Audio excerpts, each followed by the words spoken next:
Capítulo 11. Da Judéia para a Galiléia. O testemunho de João Batista acerca de Jesus. Durante o período de isolamento de Nosso Senhor no deserto, João Batista prosseguiu em seu ministério, clamando arrependimento a todos os que se detinham para ouvir, administrando o batismo aos que se apresentavam devidamente preparados e o solicitavam com pureza de intenção. O povo em geral mostrava-se grandemente preocupado com a identidade de João, e, à medida que começavam a perceber a importância real da voz, sua apreensão transforma-se em medo. A pergunta sempre presente era: quem é este novo profeta? Então os judeus, por cuja expressão podemos compreender os príncipes do povo, enviaram uma delegação de sacerdotes e levitas do grupo farisaico, para interrogá-lo pessoalmente. Ele respondeu sem evasivas: eu não sou o Cristo, e com igual decisão, negou que fosse Elias ou, mais precisamente, Elias, o profeta, que, afirmavam os rabis, interpretando erroneamente a predição de Malaquias, deveria retornar à terra como precursor imediato do Messias. Ademais, declarou não ser ele aquele profeta, referindo-se ao profeta cuja vinda Moisés havia predito, que não estava universalmente identificado na mentalidade judaica com o Messias esperado. Disseram-lhe, pois, quem és? Para que demos resposta àqueles que nos enviaram, que dizes de ti mesmo? Disse, eu sou a voz do que clama no deserto, endireitai o caminho do Senhor, como disse o profeta Isaías. Os enviados farisaicos então, o interpelaram quanto à sua autoridade para batizar. Em resposta, ele afirmou que a validade de seus batismos seria testada por um que já estava entre eles, embora eles não o conhecessem, e asseverou, este é aquele que vem após mim, que é antes de mim, do qual eu não sou digno de desatar a correia da alparca. O testemunho de João, de que Jesus era o Redentor do mundo, foi declarado tão intrepidamente quanto fora sua mensagem da vinda iminente do Senhor. Eis o Cordeiro de Deus, que tira o pecado do mundo, proclamou ele, e, para que ninguém deixasse de compreender sua identificação do Cristo, acrescentou, este é aquele do qual eu disse, após mim vem um homem que é antes de mim, porque foi primeiro do que eu. E eu não o conhecia, mas, para que ele fosse manifestado a Israel, vim eu, por isso, batizando com água. Que a confirmação da presença ministradora do Espírito Santo, através da aparição material como uma pomba, fora convincente para João, está demonstrado pelo seu posterior testemunho, e João testificou, dizendo, eu vi o Espírito descer do céu como pomba, e repousar sobre ele. E eu não o conhecia, mas o que me mandou a batizar com água, esse me disse, sobre aquele que vires descer o Espírito, e sobre ele repousar, esse é o que batiza com o Espírito Santo. E eu vi, e tenho testificado que este é o Filho de Deus. No dia subsequente ao deste pronunciamento, João repetiu seu testemunho a 2 de seus discípulos ou seguidores, ao ver Jesus passar, dizendo novamente, eis o Cordeiro de Deus. Os primeiros discípulos de Jesus. 2 dos seguidores de João Batista, especificamente denominados discípulos, estavam com ele, quando, pela segunda vez, designou expressamente a Jesus como o Cordeiro de Deus. Eram eles André e João. Este último veio a ser conhecido, anos mais tarde, como o autor do 4º Evangelho. O primeiro é mencionado pelo nome, enquanto o narrador suprime seu próprio nome como o do segundo discípulo. André e João ficaram tão impressionados com o testemunho de João Batista, que imediatamente seguiram a Jesus, e este, voltando-se para eles, perguntou, que buscais? Talvez algo embaraçados pela pergunta ou com um desejo real de saber onde encontrá-lo mais tarde, eles responderam com outra pergunta, Rabi, onde moras? O uso do título Rabi era um sinal de honra e respeito, a que Jesus não objetou. Sua resposta cortês a essa pergunta assegurou-lhes que sua presença não era uma intrusão indesejável. Vinde e vede, disse ele. Os 2 jovens seguiram-no e permaneceram com ele para aprender mais. André, cheio de admiração e alegria, ante a entrevista tão graciosamente concedida, e emocionado com o espírito de testemunho que se havia acendido em sua alma, correu a procurar seu irmão Simão, a quem disse, achamos o Messias. Ele trouxe Simão para ver e ouvir por si mesmo, e Jesus, olhando para o irmão de André, chamou-o pelo nome e acrescentou um apelativo de distinção, pelo qual ele estava destinado a ser conhecido em toda a história posterior, tu és Simão, filho de Jonas, tu serás chamado Cefas. O novo nome assim conferido é o equivalente aramaico ou ciro-caldaico do grego Petros e do português atual Pedro, que significa uma pedra. No dia seguinte Jesus partiu para Galiléia, possivelmente acompanhado de alguns ou de todos os seus novos discípulos, e no caminho encontrou um homem chamado Felipe, em quem reconheceu o outro filho escolhido de Israel. A Felipe ele disse: "Segue-me." Era costume os rabis e outros mestres daquele tempo lutarem para conseguir popularidade, a fim de que muitos fossem atraídos a eles, para se sentarem a seus pés e serem conhecidos como seus discípulos. Jesus, entretanto, selecionou seus próprios companheiros imediatos, e à medida que os encontrava e discernia neles os espíritos que, no estado preexistente, haviam sido escolhidos para a missão terrena do apostolado, chamava-os. Aqueles eram os servos, ele, o Senhor. Felipe logo encontrou seu amigo Natanael, a quem testificou que aquele sobre quem Moisés e os profetas haviam escrito, fora finalmente encontrado, e que não era outro senão Jesus de Nazaré. Natanael, como sua história posterior o demonstra, era um homem justo, fervoroso em sua esperança e expectação do Messias, ainda que aparentemente imbuído da crença comum do judaísmo, de que o Cristo deveria vir em realeza, como seria próprio ao filho de Davi. A menção do filho de um humilde carpinteiro, vindo de Nazaré, despertou assombro, se não incredulidade na mente sincera de Natanael, e ele exclamou: "Pode vir alguma coisa boa de Nazaré?" Felipe respondeu com uma repetição das palavras de Cristo a André e João: "Vem e vê." Natanael abandonou seu assento sob a figueira, onde Felipe o havia encontrado, e foi ver por si mesmo. Ao aproximar-se, Jesus disse: "Eis aqui um verdadeiro israelita, em quem não há dolo." Natanael viu que Jesus podia ler sua mente e inquiriu surpreso: "Donde me conheces tu?"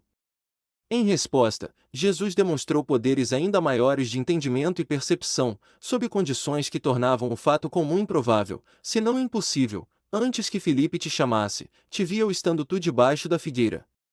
Natanael replicou com convicção: "Rabi, tu és o Filho de Deus, tu és o Rei de Israel."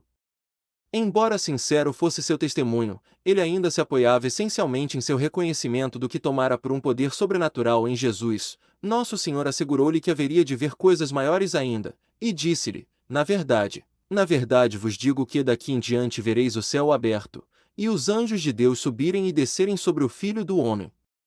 O Filho do Homem. Na promessa e predição feita por Cristo a Natanael, encontramos o significativo título, o Filho do Homem, mencionado pela primeira vez, cronologicamente falando, no Novo Testamento. Ele reaparece, no entanto, cerca de 40 vezes, excluindo-se repetições em relatos paralelos, nos diversos evangelhos. Em cada uma dessas passagens, é empregado pelo Salvador distintamente para designar a si próprio. Em 3 outras circunstâncias, o título aparece no Novo Testamento, fora dos Evangelhos, e em cada um dos casos, aplica-se ao Cristo com referência específica a seus elevados atributos de Senhor e Deus. No Velho Testamento, a frase "Filho do Homem" aparece em uso comum, denotando qualquer filho humano, e aparece mais de 90 vezes como apelativo pelo qual Jeová se dirige a Ezequiel, conquanto nunca aplicado pelo profeta a si mesmo. O contexto das passagens, nas quais Ezequiel é denominado Filho do Homem, indica o divino intento de realçar a condição humana do profeta, em contraste com a divindade de Jeová.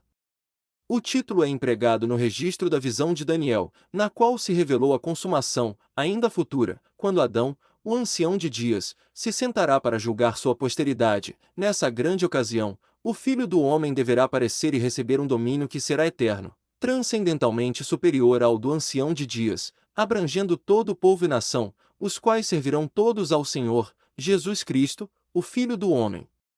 Aplicando a designação a si mesmo, o Senhor invariavelmente usa o artigo definido. O Filho do Homem foi e é, específica e exclusivamente, Jesus Cristo.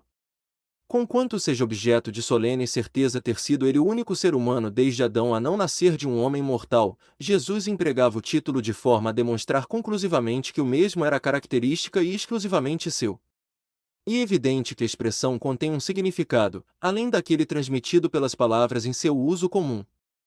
A eminente designação tem sido interpretada por muitos como indicativa do humilde estado de Nosso Senhor como mortal, contendo a implicação de que ele simboliza a humanidade, possuindo uma relação particular e única com toda a família humana. Existe, entretanto, um significado mais profundo ligado ao emprego do título "o Filho do Homem pelo Senhor", e reside no fato de que ele sabia ser seu Pai, o único homem supremamente exaltado de quem Jesus era filho tanto em espírito como em corpo, o primogênito de todos os filhos espirituais do Pai, o unigênito na carne, e portanto, num sentido aplicado apenas a si próprio, ele era e é o Filho do Homem de Santidade, Elohim, o Pai Eterno. Em seus títulos característicos de filiação, Jesus expressou sua descendência física e espiritual e sua submissão filial àquele Pai exaltado.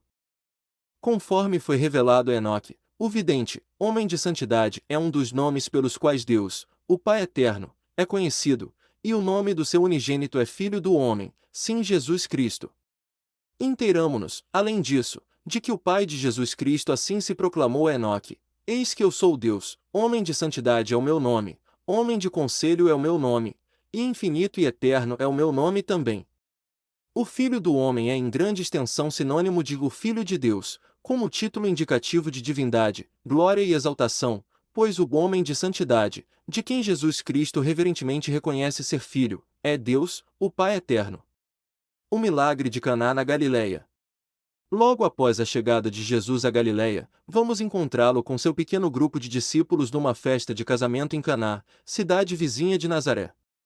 Sua mãe estava presente ao festim e, por alguma razão não esclarecida no relato de João, manifestou cuidado e responsabilidade pessoal quanto à questão de alimentar os convivas. Evidentemente, sua posição era diversa da de alguém que ali estivesse por simples convite. Se esta circunstância indica que o casamento era de um de seus familiares imediatos ou de algum parente mais distante, não somos informados. Era costume oferecerem nos esponsais abastança de vinho, produto puro e fraco dos vinhedos locais, que era a bebida de mesa comum na época. Nessa ocasião, o suprimento de vinho esgotou-se e Maria relatou o fato a Jesus. Disse ele: Mulher, que tenho eu contigo? Ainda não é chegada a minha hora. O termo mulher, quando dirigido por um filho à sua mãe, pode soar a nossos ouvidos um pouco áspero, se não desrespeitoso, mas seu emprego era, na realidade, uma expressão de significado oposto. Para todo filho, a mãe deve ser preeminentemente a mulher das mulheres, é ela a única mulher no mundo, a quem o filho deve sua existência terrena, e, conquanto o título mãe se aplique a toda mulher que tenha conquistado as honras da maternidade, para nenhum filho existe mais que uma mulher, a quem por direito natural ele possa dirigir-se com aquele título de reconhecimento respeitoso. Quando, nas últimas cenas tenebrosas de sua experiência terrena, Cristo pendia da cruz em agonia mortal, olhou para sua mãe, Maria, que chorava, e recomendou-a aos cuidados do amado apóstolo João, com as palavras: Mulher, eis aí o teu filho. Poder-se-ia supor que nesse momento supremo, o cuidado de Nosso Senhor pela mãe, de quem estava para separar-se pela morte, estivesse associado a outro sentimento que não o de honra, carinho e amor? Contudo, suas palavras a Maria nos esponsais poderiam ter encerrado uma suave advertência a respeito de sua posição como mãe de um ser superior a ela própria, da mesma forma que, em ocasião anterior, quando ela o encontrara no templo, Jesus lhe havia indicado o fato de que sua jurisdição sobre ele não era suprema. A forma pela qual Maria lhe relatou a insuficiência de vinho, indicava, provavelmente, uma insinuação para que ele fizesse uso de seu poder sobre-humano, suprindo, assim, o necessário. Não era função de Maria dirigir ou mesmo sugerir o exercício do poder que lhe era inerente como filho de Deus, este não havia sido herdado dela. Que tenho eu contigo? Inquiriu ele, e acrescentou: Ainda não é chegada a minha hora. Não encontramos aqui qualquer negação da capacidade de fazer aquilo que ela, evidentemente, desejava dele, mas a implicação clara de que ele agiria apenas quando a hora fosse propícia ao objetivo, e que ele, não ela, deveria decidir quando aquela hora era chegada. Maria compreendeu sua intenção, pelo menos em parte, e contentou-se em instruir os empregados para que fizessem tudo o que ele ordenasse. Aqui se evidencia, novamente, sua posição de responsabilidade e autoridade doméstica na reunião social. A hora da intervenção logo chegou. Havia no local 6 talhas, Jesus instruiu os servos a enchê-las de água. Então, sem comando ou fórmula de invocação audível, segundo consta, ele fez processar-se uma transmutação dentro das bilhas, e quando os servos se serviram delas, foi vinho e não água o que retiraram. Numa reunião social judaica, como eram estes esponsais, alguém, em geral um parente dos anfitriões ou outra pessoa digna da honra, era feito dirigente do festim ou, como dizemos hoje, presidente ou mestre de cerimônias. O novo vinho foi primeiramente servido a esse dirigente, e ele, chamando o noivo, que era o verdadeiro anfitrião, perguntou-lhe por que havia reservado seu melhor vinho para o fim, quando o costume era servir o melhor no princípio e só depois o inferior. O resultado imediato desta ocorrência, o primeiro dos milagres de Nosso Senhor a receber menção, foi assim sucintamente registrado pelo inspirado evangelista: Jesus principiou assim os seus sinais em Caná da Galileia, e manifestou a sua glória, e os seus discípulos creram nele. As circunstâncias que cercaram o ato miraculoso são educativas. A presença de Jesus no casamento e sua contribuição ao bom andamento da festa colocam o selo de sua aprovação sobre as relações matrimoniais e a conveniência do entretenimento social. Ele não era um recluso nem um asceta, movia-se entre os homens, comendo e bebendo como um ser normal. Por ocasião da festa, reconheceu as demandas da hospitalidade liberal da época, e com elas concordou, provendo o que faltava. Ele, que poucos dias antes se havia revoltado com a sugestão do tentador, de que provesse pão para seu próprio corpo enfraquecido, empregava agora o poder para fornecer um luxo a outros. Um dos efeitos do milagre foi confirmar a confiança daqueles, cuja crença nele, como Messias, era ainda nova e não experimentada. Seus discípulos creram nele, certamente, haviam crido até certo ponto anteriormente ou não o teriam seguido, mas essa crença estava agora fortalecida e se aproximava, se é que não alcançava, a condição de fé permanente em seu Senhor. É notável a relativa reserva de que se cercou a manifestação, o efeito moral e espiritual estendeu-se apenas a alguns, a inauguração do ministério do Senhor não devia ser marcada por exibição pública. Milagres em geral. O ato de transmutação, pelo qual a água se transformou em vinho, foi manifestamente um milagre, um fenômeno não suscetível de explicação e, menos ainda, de demonstração, através daquilo que consideramos a operação comum da lei natural. Esse foi o princípio de seus milagres ou, como expressado na versão revista do Novo Testamento, de seus sinais. Em muitas escrituras, milagres são chamados sinais, bem como maravilhas, poderes, obras maravilhosas, obras poderosas, etc. O efeito espiritual dos milagres ficaria inatingido, se as testemunhas não fossem levadas a admirarem-se, maravilharem-se, ponderarem e inquirirem inferiormente. Mera surpresa ou deslumbramento podem ser produzidos por artifícios e passes de mágica. Qualquer manifestação milagrosa de poder divino seria desprovida de efeito espiritual, se não causasse impressão. Ademais, todo milagre é um sinal do poder de Deus, e sinais foram reclamados de profetas que afirmavam falar por autoridade divina, conquanto não se manifestassem em todos os casos. Nenhum milagre foi atribuído a João Batista, apesar de ter sido declarado por Cristo como mais do que um profeta, e as crônicas de alguns dos antigos profetas são destituídas de qualquer menção de milagres. Por outro lado, Moisés, quando comissionado para libertar Israel do Egito, foi cientificado de que os egípcios buscariam o testemunho de milagres, sendo dotado de abundantes poderes para realizá-los. Os milagres não podem existir em contravenção à lei natural, mas são operados através da aplicação de leis não reconhecidas universal ou comumente. A gravitação é operante em toda parte, mas a aplicação local e especial de outras forças pode aparentemente anulá-la, como quando, por esforço muscular ou impulso mecânico, uma pedra é levantada do solo, mantida no ar ou lançada ao espaço. Em cada estágio do processo, no entanto, a gravidade está plenamente ativa, embora o seu efeito seja modificado pelo de outra energia, localmente superior. O conceito humano do miraculoso se desvanece à medida que a compreensão do processo operativo se amplia. Realizações possibilitadas pela moderna invenção do telégrafo e do telefone, com ou sem fio, a transmutação da energia mecânica em eletricidade, com suas múltiplas aplicações atuais e possibilidades futuras, o desenvolvimento do motor a gasolina. As presentes realizações da navegação aérea não são mais milagres na concepção humana, porque são todos, até certo ponto, compreendidos, controlados pela ação do homem, sendo, além do mais, operados de maneira contínua e não prodigiosa. Nós, arbitrariamente, classificamos de milagres apenas os fenômenos invulgares, especiais, transitórios, e operados por uma força além do controle humano. Em um sentido mais geral, toda a natureza é um milagre. O homem aprendeu que, plantando a semente da uva em solo propício e cultivando-a devidamente, pode contribuir para o crescimento do que virá a ser uma vinha madura e frutífera, mas não haverá milagres, nos próprios processos inescrutáveis daquele desenvolvimento. A menos de milagroso no que chamamos de curso natural do desenvolvimento de uma planta, o crescimento de raiz, caule, folhas e frutos, com a elaboração final do rico néctar da vinha, do que naquilo que parece sobrenatural na transmutação da água em vinho, em Caná. No estudo dos milagres operados por Cristo, devemos necessariamente reconhecer a operação de um poder que transcende nossa atual percepção humana. Nesse campo, a ciência ainda não avançou o suficiente para analisar e esclarecer. Negar a realidade dos milagres, baseados em que, por não podermos compreender os meios, os resultados relatados são fictícios, é arrogar para a mente humana o atributo da onisciência, subentendendo-se que aquilo que o homem não pode compreender não pode existir e que, portanto, ele é capaz de compreender tudo o que existe. Os milagres registrados nos evangelhos são tão plenamente apoiados pela evidência como são muitos dos fatos históricos, que não provocam protestos nem exigências de provas adicionais.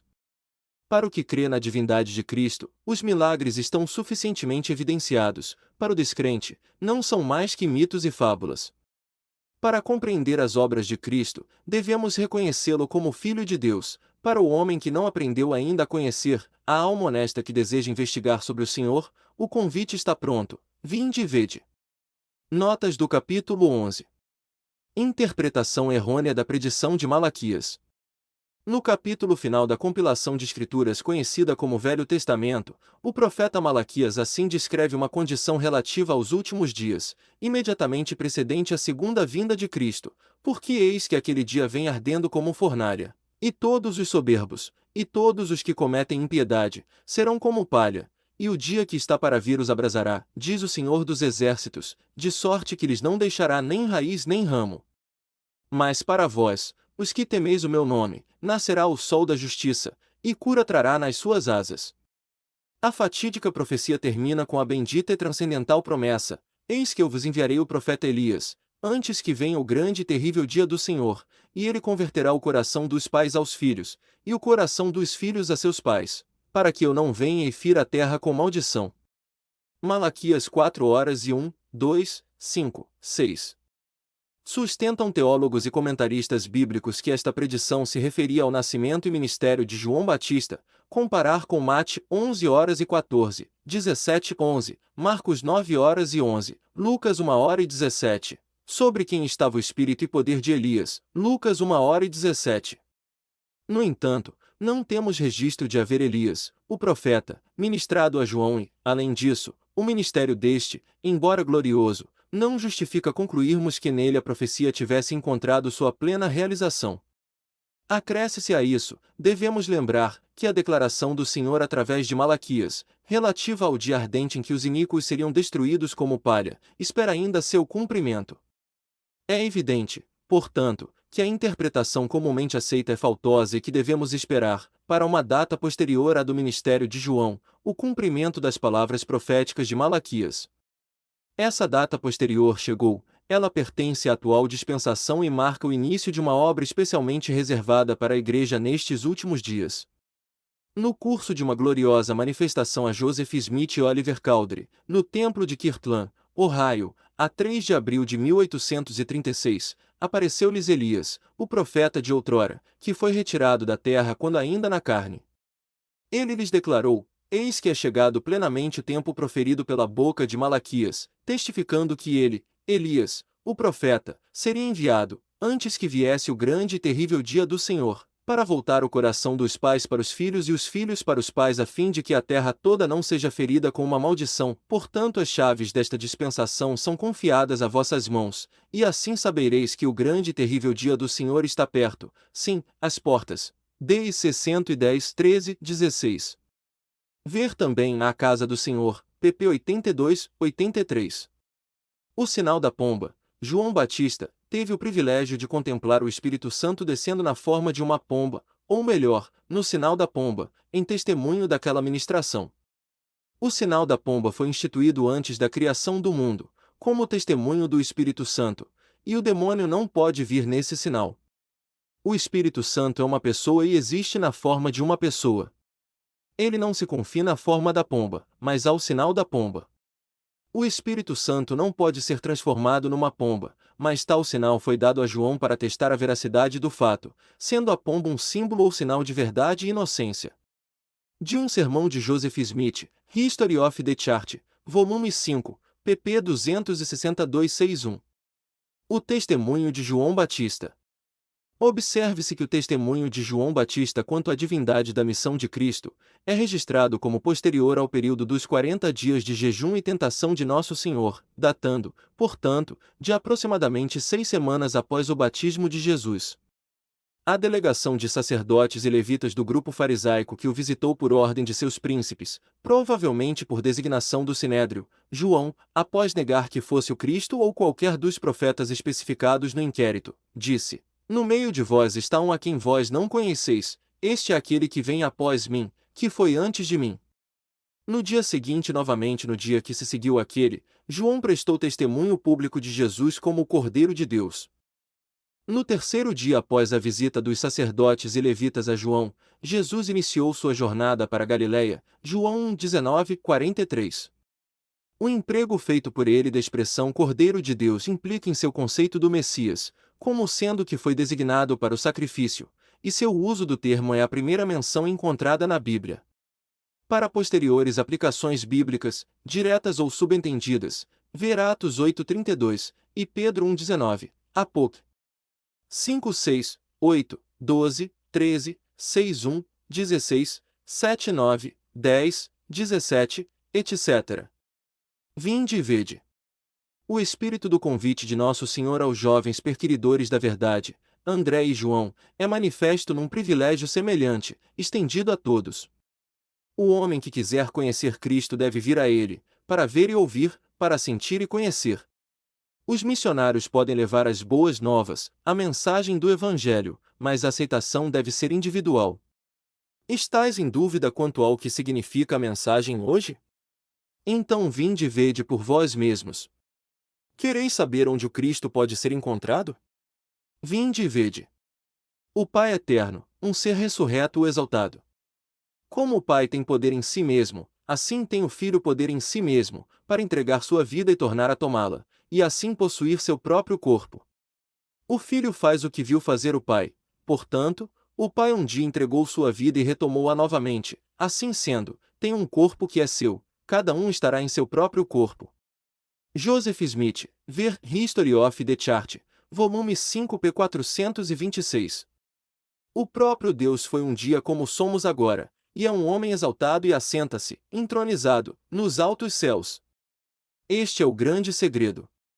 Se o véu se rompesse hoje, e o grande Deus, que sustém este mundo em sua órbita e mantém todos os mundos e todas as coisas por seu poder, se fizesse visível, eu digo, se vos fosse possível vê-lo hoje, haveríeis de vê-lo sob a forma de um homem, como vós próprios, na pessoa, imagem e forma de um homem, pois Adão foi criado na própria forma, imagem e semelhança de Deus e recebeu instrução, caminhou e conversou com ele, como um homem fala e comunica-se com o outro. Joseph Smith, ver Compendium, p. 190. Vasos para cerimonial de purificação. Na casa de Caná havia, em local especialmente reservado, 6 talhas de pedra para as purificações dos judeus. Vasos de água eram providos como ordem estabelecida nos lares judeus, para facilitar as abluções cerimoniais requeridas pela lei. Dessas talhas ou vasos, a água era retirada segundo as necessidades. Tratava-se de reservatórios para suprimento, não de vasilhas empregadas para as próprias abluções. A atitude da ciência em relação aos milagres é objeto de um valioso artigo pelo professor H. L. Orchard, publicado no Journal of the Transactions of the Victoria Institute. Esse artigo recebeu um prêmio em 1909. Após um extenso tratamento analítico do assunto, o autor apresenta o seguinte resumo com o qual concordaram aqueles que participaram das discussões subsequentes. Nós aqui completamos nossa investigação científica dos milagres bíblicos. Ela abrangeu 1. A natureza do fenômeno. 2. As condições sob as quais alega-se tenham mesmo ocorrido. 3. O caráter do testemunho quanto à sua ocorrência. A questão: foram prováveis os milagres bíblicos? A ciência responde afirmativamente. À pergunta posterior: teriam realmente ocorrido? A resposta da ciência é novamente e de maneira muito enfática, afirmativa. Se os assemelharmos ao ouro, ela fez seus ensaios e declara que o ouro é puro. Ou podem os milagres bíblicos ser comparados a um fio de pérolas? Se a ciência procura saber se as pérolas são genuínas, pode aplicar testes químicos e de outra natureza ao exame de sua qualidade, ela pode pesquisar as condições e circunstâncias em que tais pérolas foram encontradas. Foram inicialmente achadas numa ostra ou em algum laboratório industrial. Ela pode também investigar o testemunho dos peritos. Se o resultado de qualquer destes testes firmar sua veracidade, a ciência demorará a declará-las imitação. Se todos os resultados comprovarem sua autenticidade, a ciência terá dificuldade em acreditar que sejam artificiais. Este, como vimos, é o caso dos milagres bíblicos. A ciência afirma, portanto, a realidade de sua ocorrência. O testemunho de milagres. A promessa do Salvador, nos dias antigos, Marcos 16, 17 e 18, como na presente dispensação, D.C. 84, 65, 73, é explícita, quanto ao fato de que dons específicos do Espírito seguirão o que crer, indicando assim o favor divino. A posse e exercício de tais dons pode ser tomada, então, como traço essencial da Igreja de Cristo. No entanto, não somos justificados em considerar a evidência de milagres como testemunho infalível de autoridade dos céus. Por outro lado, as Escrituras fornecem prova abundante de que poderes espirituais de natureza inferior têm operado milagres e continuarão a fazê-lo, para enganar os muitos que não possuem discernimento. Se os milagres forem aceitos como evidência infalível de poder divino, os magos do Egito, através das maravilhas que obraram em oposição ao plano ordenado de libertação de Israel, têm tanto direito a nosso respeito como tem Moisés. Êxodo 7:11.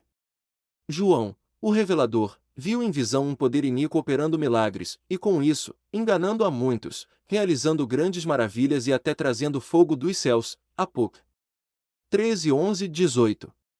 E viu ele, novamente, 3 espíritos imundos, os quais sabia serem espíritos de demônios, obrando prodígios. Apocalipse 16, 13, 14.